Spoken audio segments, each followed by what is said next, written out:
नमस्कार, मैं दिव्यांशी आप सभी का स्वागत करती हूँ मिनिस्ट्री ऑफ करंट अफेयर्स में डॉक्टर गौरव कर।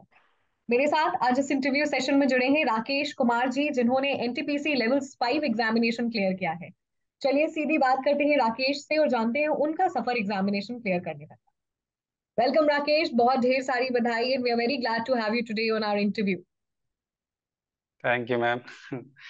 मेरा नाम राकेश रोशन कुमार है। मैं बिहार नालंदा डिस्ट्रिक्ट से बिलोंग करता हूँ। मैंने एनटीपीसी 2019 में एप्लीकेशन फॉर्म भरा, फिलअप किया था। और उसके बाद मैंने एग्ज़ाम दिया था। एग्ज़ाम में प्रीलिम्स और लेवल 5, लेवल 6, लेवल 3, लेवल 2 सारे क्लियर हैं मैम मेरे। और thanks to Gaurav sir and also Bipin sir की, उन्हीं की वजह से मैं ये क्रैक कर पाया हूँ।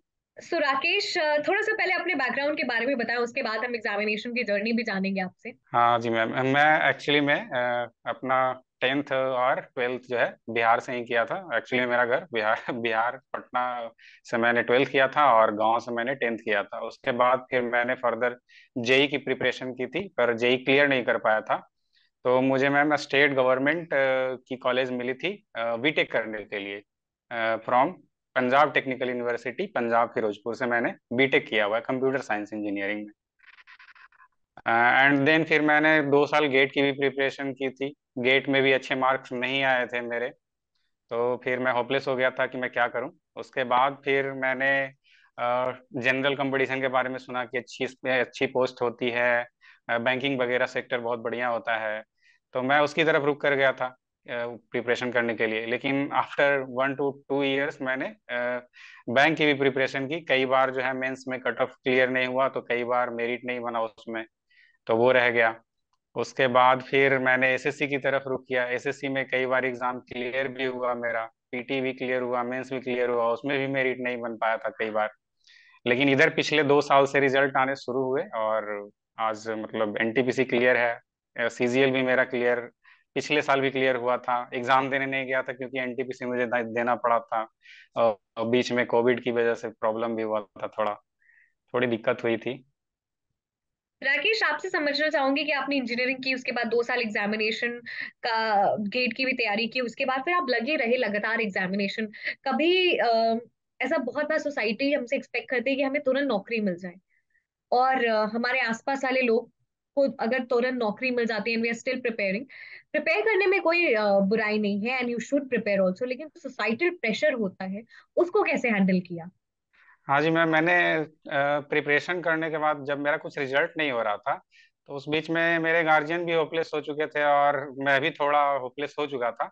आसपास के लोग भी बोल रहे थे कि इंजीनियरिंग किए हुए हैं लेकिन कुछ कर नहीं रहे हैं। तो फिर मैंने मैम पढ़ाना भी शुरू कर दिया था। मैंने 9th के बच्चों को, 10th के बच्चों को ट्यूशन, 11th तक के बच्चों को मैंने ट्यूशन देना स्टार्ट कर दिया था। मैथ वगैरह और फिजिक्स वगैरह मैं पढ़ा लेता हूँ। फिर उसके बाद फिर फर्दर मैंने, चूंकि बिपिन सर से पढ़ा हुआ था, बायोलॉजी भी मैंने पढ़ी है उनसे। और उसके बाद केमिस्ट्री भी पढ़ी थी थोड़ी सी। तो बायोलॉजी मेरा अच्छा हो गया था, तो मैंने बच्चों को ट्यूशन देना शुरू कर दिया। वो भी मेरा मैम बीच में फेज रहा 1-2 साल का, लगभग 20 और 21 कोविड आने के बाद से ही मैंने मैम होम ट्यूशंस मतलब घर पे ही पढ़ाना शुरू किया था। और फिर बाद में आगे बढ़ता गया था, उसमें भी मुझे कोचिंग से ऑफर आने लगे थे अपने घर पे ही कि आप आ जाओ, पढ़ा लो, देख लो क्या करना है। तो ये सब जर्नी रही बीच में। फिर जब एग्जाम की बारी आई तो एग्जाम हो गया, निकल गया, तो बस आ गए वहां से। तो जब बहुत सुनने में काफी स्मूथ जर्नी लग रही है, लेकिन स्मूथ इतनी थी नहीं, I am sure. And when you have to prepare for the examination, give various examination, एक खुद का प्रेशर रहता है, सोसाइटी का प्रेशर रहता है, और एक एडेड प्रेशर रहता है खुद से भी कि कैसे बेस्ट अपना परफॉर्म करें। कैसे बेस्ट परफॉर्म किया? मैम बेस्ट परफॉर्मेंस के लिए पहले बेसिक क्लियर होना जरूरी है। तो मैं मेरी तो मैथ्स करी हुई थी, मतलब मैथ्स ठीक ठाक था मेरा पहले से। रीजनिंग भी अच्छा हो चुका था क्योंकि उसके लिए क्लासेस मैंने ले रखी थी पहले से ही। बैंकिंग का जब प्रिपरेशन कर रहा था, पटना में मैंने प्रिपरेशन किया था, तो बैंकिंग में मैंने मैथमेटिक्स और मेरा वहाँ पे रीजनिंग क्लियर हो गया था। लेकिन दिक्कत थोड़ी बहुत होती थी इंग्लिश में और करंट अफेयर्स में, और आपकी ये हो गई जनरल अवेयरनेस के लिए। तो जनरल अवेयरनेस में मैम सबसे ज्यादा डर लगता था मुझे पॉलिटी में, जो कि याद नहीं होता है कभी, दिक्कत आती है उसमें याद करने में, मुझे कोई सीक्वेंस नहीं मिलता था।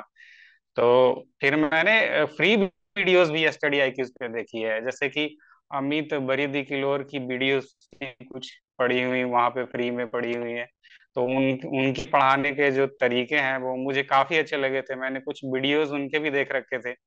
फिर उनसे इंस्पिरेशन मिला, उनके मतलब उनका जो पर्सनालिटी था, एटीट्यूड था, उनसे इंस्पायर हो गया कि चलो मैं ये करता हूँ, मैं याद कर लूंगा। फिर उनके बाद फिर करंट अफेयर्स की बारी आती है, तो सर की करंट अफेयर्स मतलब इतनी अच्छी होती है कि अगर एक क्वेश्चन बताते हैं तो उसमें से फैक्ट वाइज मतलब बहुत सारे क्वेश्चन निकल के आते हैं। और उनकी वो जो है ना, मतलब मिक्स करके बताना कि अच्छा इसके पीछे ये कारण है, ये रीजन है, फिर इसके बाद ये भी न्यूज चल रहा है।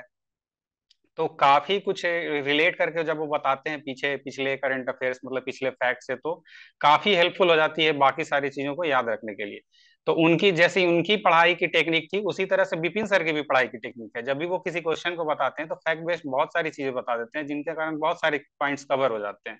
तो कम समय में मतलब ज्यादा अगर बेहतर अगर गेन करना है, तो मेरे ख्याल से स्टडी आईक्यू से बढ़िया कोई वेबसाइट या आप जो कह लिए मीडियम नहीं है। Very glad to know, and हमें बहुत खुशी है कि हम आपकी सक्सेस स्टोरी का हिस्सा बन पाए। ये examination it requires lot of your patience, perseverance.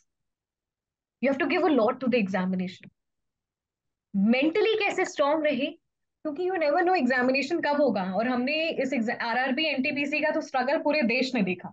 Yes ma'am.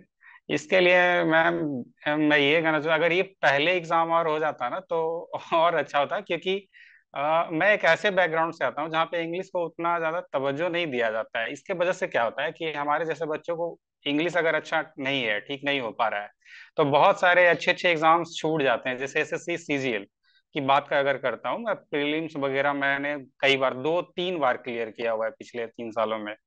तो उसकी वो क्या है ना कि मेंस में जब इंग्लिश की बारी आती है तो हम लोग का हाथ थोड़ा सा तंग है उसमें। इसकी वजह से मतलब ये सब एग्जामिनेशन क्लियर नहीं हो पा रहे थे। और मेरा ये ध्येय था कि अगर एनटीपीसी में इंग्लिश नहीं पूछा जाता है, तो जो सेक्शन था कि आप जीके पढ़ के जाओ, जनरल अवेयरनेस पढ़ के जाओ, स्टैटिक पढ़ के जाओ, और मैथ और रीजनिंग तो है ही। तो तो मैथ रीजनिंग मेरे लिए पॉजिटिव पॉइंट रहता था, और बाकी सारी चीजों के लिए स्टडी आईक्यू से कर लिया, और इंग्लिश की जरूरत उसमें नहीं पड़ी। तो इसलिए एग्जाम मेरा जल्दी क्लियर हो गया। लेकिन बाकी सारी चीजों में है कि थोड़ी सी इतनी दिक्कत है। अब इंग्लिश में पढ़ना एक अलग बात है, लेकिन ग्रामेटिकली जब क्वेश्चंस पूछते हैं तो थोड़ा सा उसमें मैं फंस जाता हूँ। यही दिक्कत है उसमें, नहीं तो वो भी एग्जाम क्लियर हो जाता। थोड़ी दिक्कत तो है मैम। तो कहीं कहीं बारीकियां हैं, उनको मैं आपसे जानना चाहूंगी कि कैसे ओवरकम किया और कैसे उसको ओवरकम कर सकते हैं। कैसे ओवरकम कर सकते हैं मैंने तो उसको ओवरकम इसलिए ओवरकम तो नहीं कर सकता हूँ, लेकिन हाँ ये जरूर कह सकता हूँ कि मैंने उसके लिए मेहनत तो की थी। मैं इंग्लिश भी कई बार पढ़ता था, मैंने कई टीचरों से क्लासेस ली हुई है। लेकिन मुझे फिर भी एक जब क्या बोलते हैं उसको, जब रेगुलर वे में पढ़ाई नहीं करते हैं तो थोड़ी सी रह जाती है। अगर उसे भी रेगुलर करूंगा तो वो हो जाएगी, पर और भी प्रेशर्स की वजह से, या फिर यूं कहें कि क्वेश्चन का ना लग पाना एग्जाम में, अगर लगा दिया तो कुछ गलत हो गया, कॉन्सेप्ट क्लियर ना होने की वजह से इसकी भी समस्या आती है।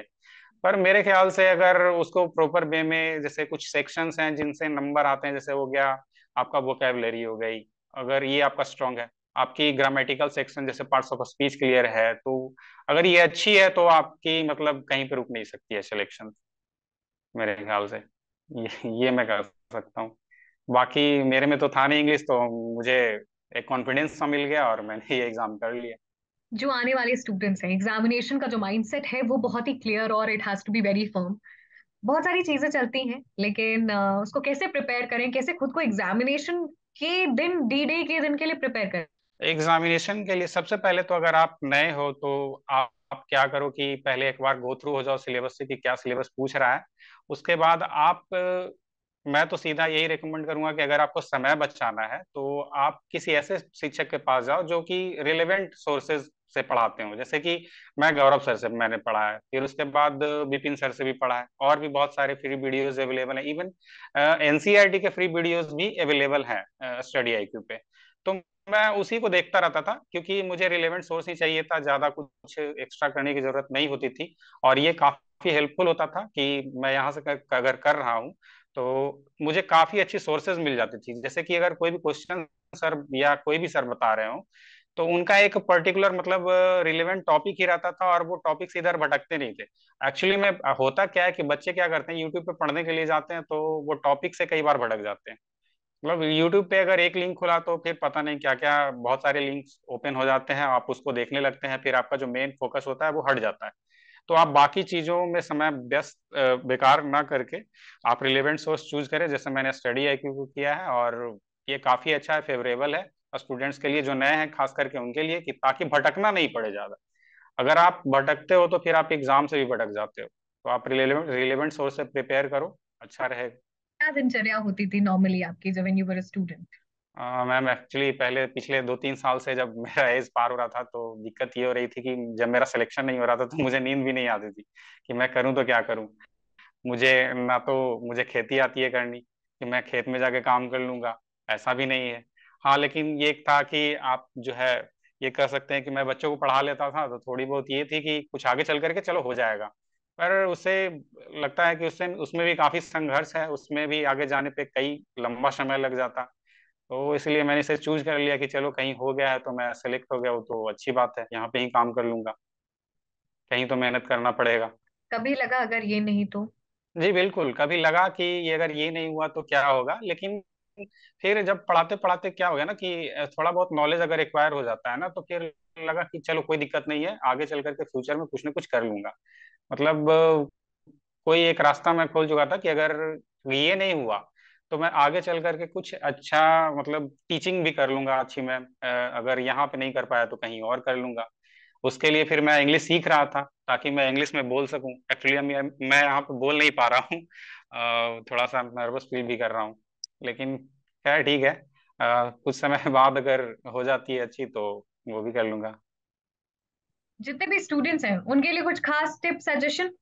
जितने भी स्टूडेंट्स हैं मैं उनके लिए यही कहूँगा कि आप अच्छे से एग्जाम की तैयारी करो, और जो सिलेबस है उसी पे फोकस करो। आप ज़्यादा इधर उधर मत करो, नहीं तो आप पूरा पढ़ने के चक्कर में रहोगे और आपकी समय वेस्ट हो जाएगी। तो इसीलिए आप रिलेवेंट सोर्सेज चूज करो जिससे कि आप अच्छा कुछ कर सको। जैसे स्टडी आईक्यू है मेरे लिए तो बेस्ट है, आप लोग के लिए भी अच्छी ही होगी। आई होप, इतना तो मुझे पता, जब मेरे जैसे स्टूडेंट की हो सकती है तो आप लोगों के लिए भी हो सकती है।